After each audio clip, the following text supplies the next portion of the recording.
Transcurridas 2 semanas largas de las presidenciales de Venezuela, el régimen de Nicolás Maduro insiste en adjudicarse la victoria sin demostrarlo, sin exhibir las actas que en poder de la oposición le atribuyen el triunfo a su candidato, Edmundo González Urrutia.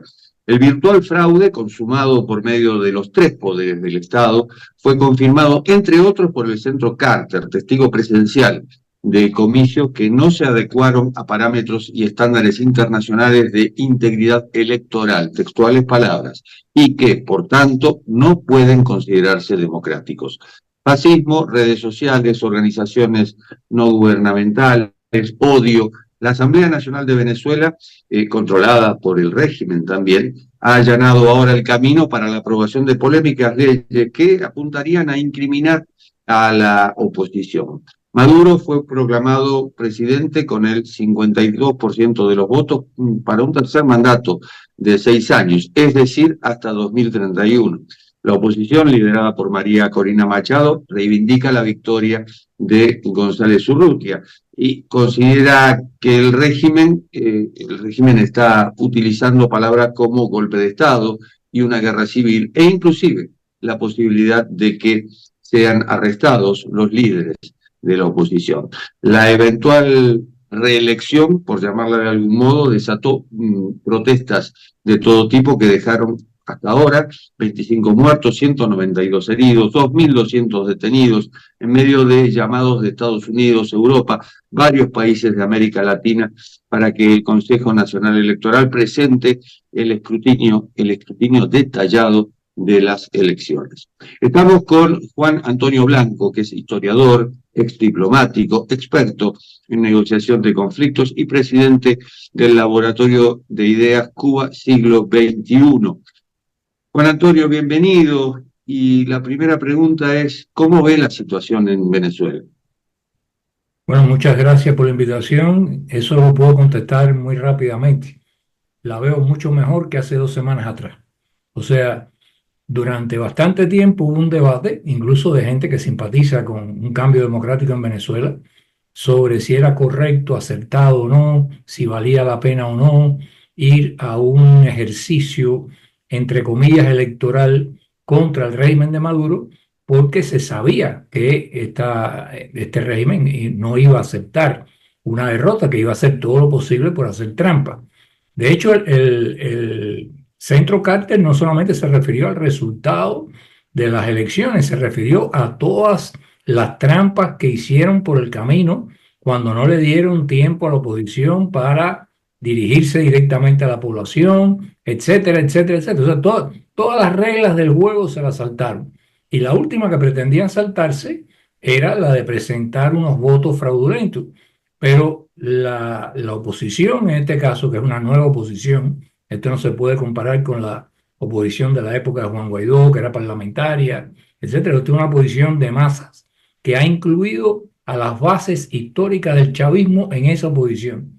Y esa oposición logró diseñar un esquema para poder hacerse de las actas y evidenciar ante el mundo entero, no solo ante el pueblo de Venezuela, el fraude que se estaba cometiendo.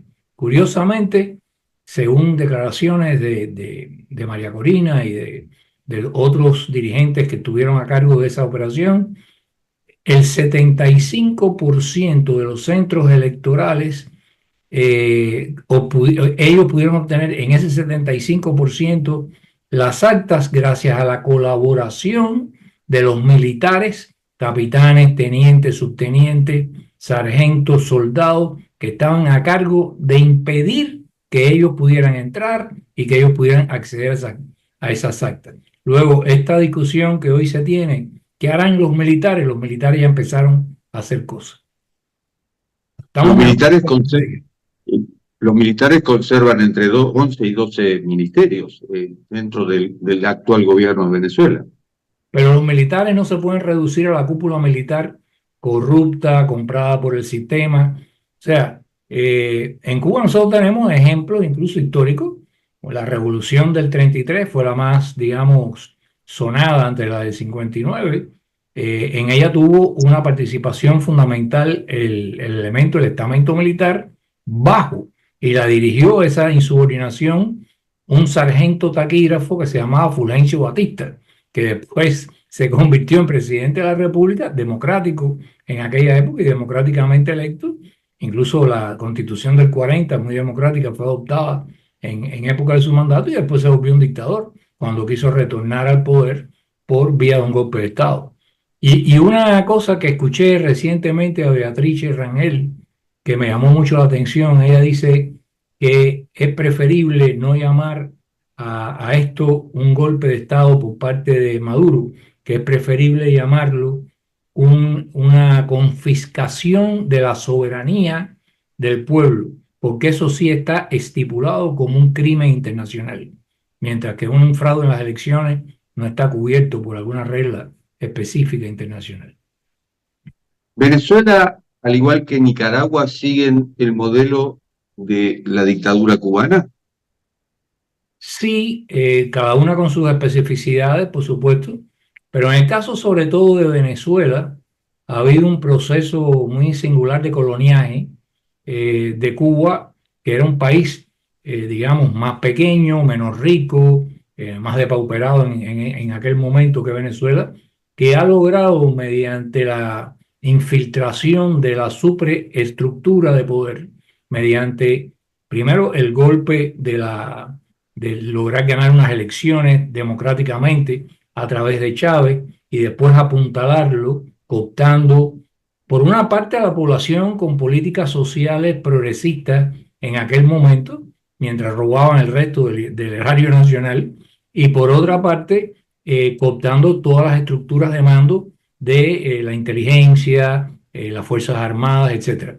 Es eso lo que en este momento de crisis al parecer están tratando de reforzar, no enviando una fuerza legionaria como hicieron en Angola, que eran 35.000, y ahí llevaron a existir 50.000 hombres en un momento determinado, porque no la necesitan. Lo que necesitan es un cuerpo de élite capaz de garantizar la seguridad, en primer lugar, de Maduro y el control sobre el entorno de Maduro. La gente que piensa en que estas son personas que se dedican a la seguridad personal conocen el 50% de sus funciones. El otro 50% es controlar a la persona que se supone están protegiendo. Si el día de mañana una escolta se filtrara, la escolta de Maduro, que está en algún tipo de arreglo con los Estados Unidos o un país europeo para escapar de allí, los que le van a meter una bala a la cabeza van a ser ellos mismos.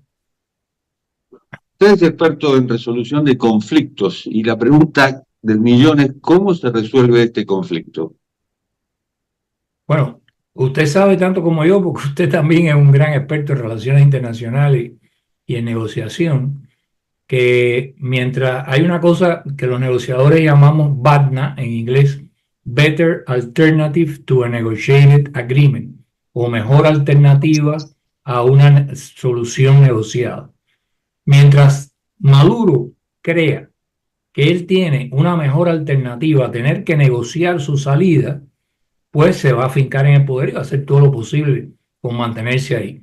Entonces, el arte de la negociación aquí no se trata de convencer a un burro de que es mejor por los derechos humanos, por su dignidad personal, por el bien del país, que él se vaya, porque esa no es la forma en que los burros razonan y los criminales tampoco, mucho menos los narcotraficantes.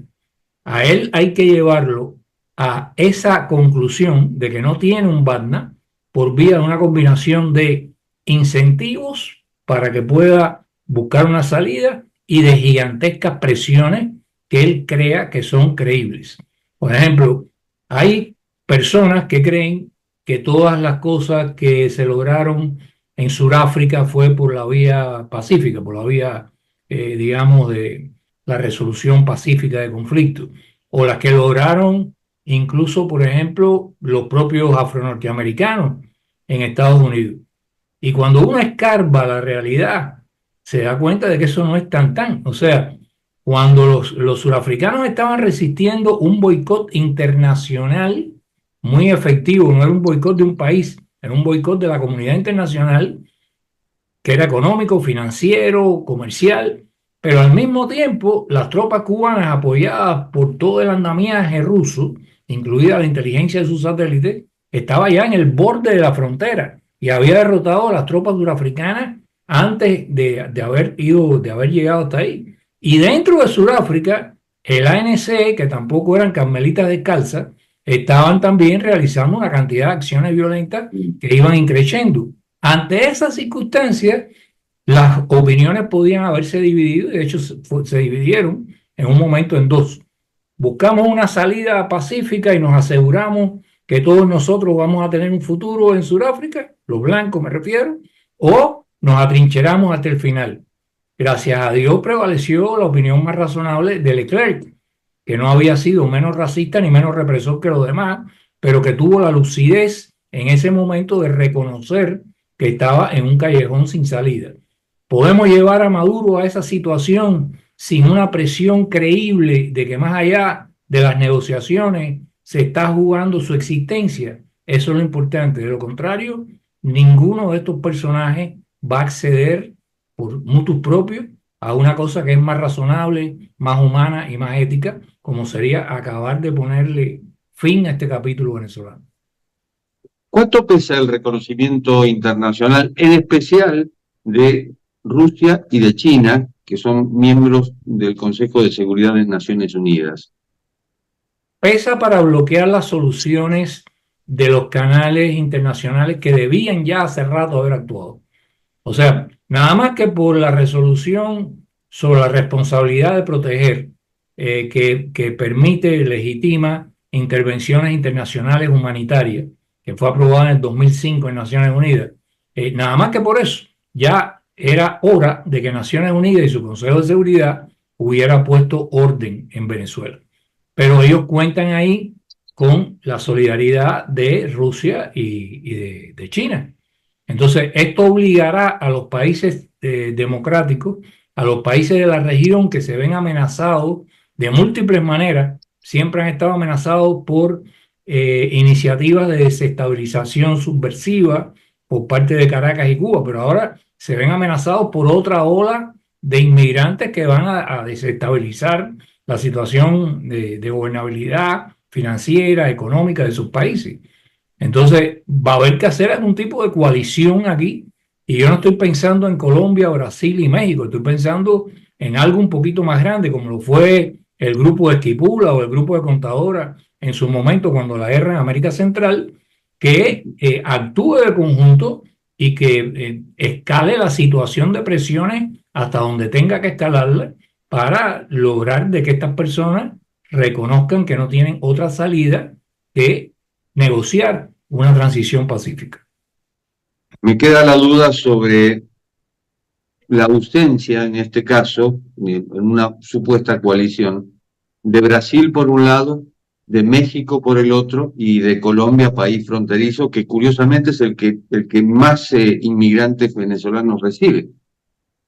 La cuestión no sería en que un grupo negociador excluyera a esos tres países. La cuestión sería que sería, a mi juicio, no muy sensato dejar en manos de los tres países que hasta ayer fueron los más próximos a la dictadura de Maduro la solución del problema, porque siempre van a tratar de buscar la solución menos dolorosa y más favorable a lo que es la dictadura de Maduro. Honradamente, yo no puedo esperar otra cosa de quienes lo han estado aupando hasta ayer. Entonces, entiendo que por su propio bien están tomando distancia de ese cataclismo que está ocurriendo en este momento en Venezuela. Pero eso no es porque realmente, a mi juicio, quizás sea tremendamente injusto, pero eso no es tanto porque se han alineado con nuevos conceptos y nuevos principios. Es que acorde a su propio principio de subsistencia política en México, en Venezuela, perdón, en Brasil y en Colombia, simplemente no les conviene estar tan cerca de una dictadura tan flagrante como la de Maduro. Y en un momento, bueno, en Chile ya es un apestado. O sea, y Chile nadie puede dudar de que la coalición, incluso que está en poder, más allá del partido de Boric, es una coalición de izquierda, pero simplemente no es posible aceptar la situación. Y es muy curioso que esto es un parteaguas en la izquierda latinoamericana al menos. O sea, estamos viendo cómo el partido de Lula se posiciona plenamente al lado de Maduro. Pero Lula, como gobernante, toma distancia. Estamos viendo cómo el Frente Amplio en Uruguay se distancia del gobierno y también planta en una posición de compromiso con el gobierno de Maduro, al punto de que Mujica tiene que tomar distancia de su propio partido histórico, el que él fundó, y decir, no, no, conmigo no contaron y yo no estoy de acuerdo con esa barbaridad. Entonces, aquí se está creando realmente, para beneficio ya regional, una mejor comprensión de que hay que la izquierda, o la llamada izquierda, tiene dos alas, una democrática y otra autocrática. Y aquí cada cual, según el papel que juegue en esta crisis, quedará claramente delimitado en un bando o en el otro. Clarísimo, Juan Antonio, muchísimas gracias. Gracias a usted, don Elías.